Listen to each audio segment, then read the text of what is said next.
Bismillahirrahmanirrahim. Assalamualaikum warahmatullahi wabarakatuh. Terkait dengan terkonfirmasinya Bapak Bupati beserta Ibu Bupati dan Wakil Bupati Kabupaten Ciamis berkaitan dengan bahwa beliau-beliau sudah divaksinasi COVID-19. Untuk yang Bapak Wakil Bupati dan Ibu Bupati sudah vaksinasi yang kedua, dan untuk yang Bapak Bupati baru yang pertama kali disuntik untuk vaksin COVID-19. Jadi timbul pertanyaan, kenapa sudah divaksin masih bisa terpapar dan terkonfirmasi COVID-19 ini? Beserta keluarga, istri dan anak terpapar virus corona.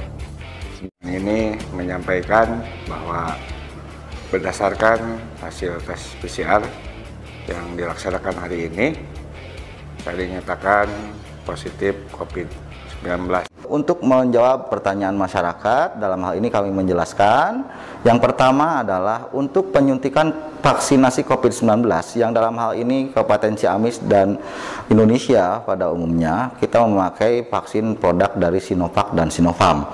Vaksin ini berupa vaksin inactivated vaksin, artinya yang kita pakai adalah virus yang sudah dimatikan. Virus yang sudah dimatikan ini dimasukkan ke tubuh melalui injeksi intramuskular di lengan kiri, di otot. Nah, ini diharapkan memperkenalkan antigen virus tersebut terhadap antibodi supaya nanti timbul respon kekebalan dengan semboyan tak kenal maka tak kebal.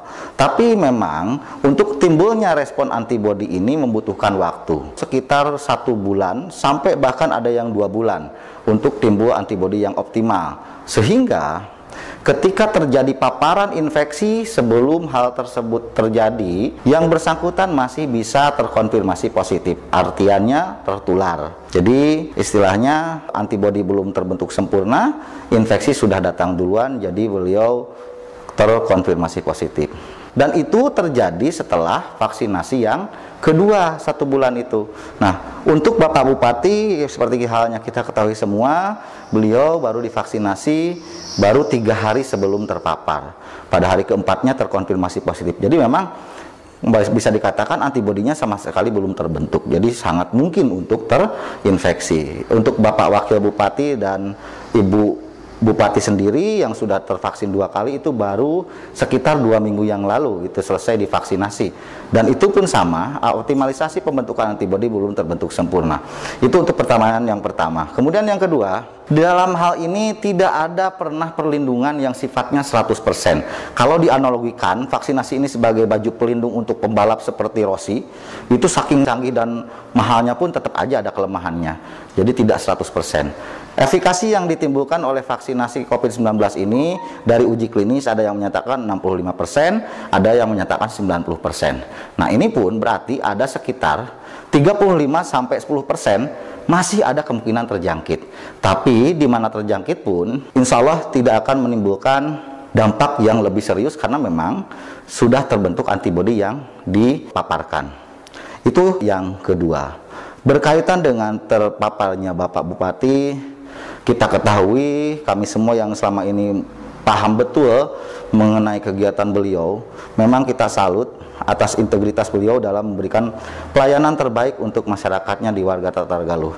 Terutama untuk akhir bulan ini sekitar Januari dan awal Februari, aktivitas beliau sangat tinggi, mobilitasnya sangat tinggi karena berkaitan dengan evaluasi kinerja pada tahun 2020 dan perencanaan kinerja pada tahun 2021, sehingga membutuhkan interaksi yang lebih banyak. Oleh karena itu paparannya pasti lebih tinggi. Sebagaimanapun beliau kita pahami sangat ketat terhadap pelaksanaan protokol kesehatan, tapi kalau paparannya terus bertubi-tubi, pada akhirnya jebol juga.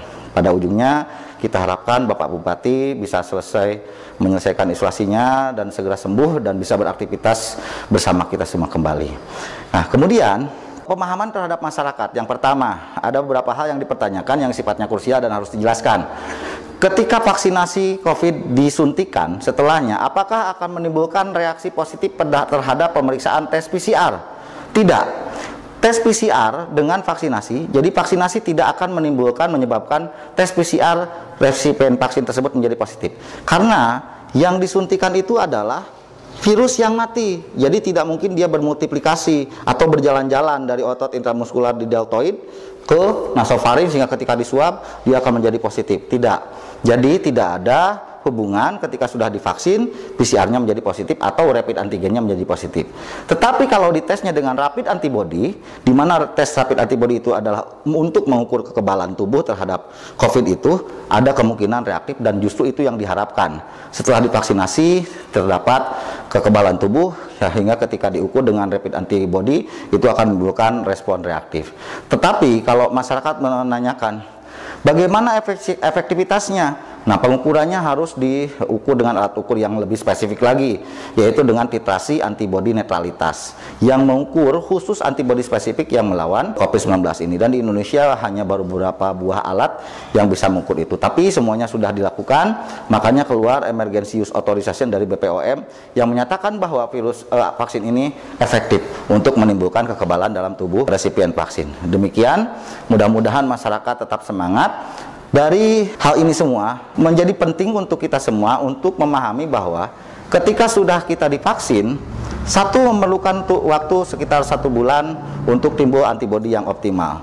Yang kedua, sebelum itu terjadi, tetap prioritas utama, primary prevention atau pencegahan utama adalah tetap 5M. Jadi dihimbau kepada masyarakat, tetap walaupun sudah divaksin, tetap patuhi, pedomani protokol kesehatan. Yang pertama, selalu memakai masker. Yang kedua, sering-sering mencuci tangan. Karena terakhir hasil penelitian, justru penularan COVID itu bukan karena droplet infection atau percikan dahak yang terisap oleh yang ditulari, tapi terjadi sering karena penularan tidak langsung, yaitu ketika kita memegang benda-benda permukaan yang di atasnya ada droplet dari penderita. Ketika kita memegang itu dan tidak cuci tangan, masuk ke kita memegang hidung mulut, dan itulah yang terjadi penularannya. Dan itu yang ternyata hasil penelitian merupakan proses penularan yang tertinggi. Jadi satu kali lagi, jangan lupa memakai masker, sering-sering mencuci tangan. Itu yang kedua. Yang ketiga, menjaga jarak dengan cara menghindari kerumunan dan meminimalisir mobilisasi serta interaksi. Terima kasih, mudah-mudahan bermanfaat. Tetap jaga kesehatan semuanya, semoga pandemi ini segera berlalu. Akhirul kalam, assalamualaikum warahmatullahi wabarakatuh.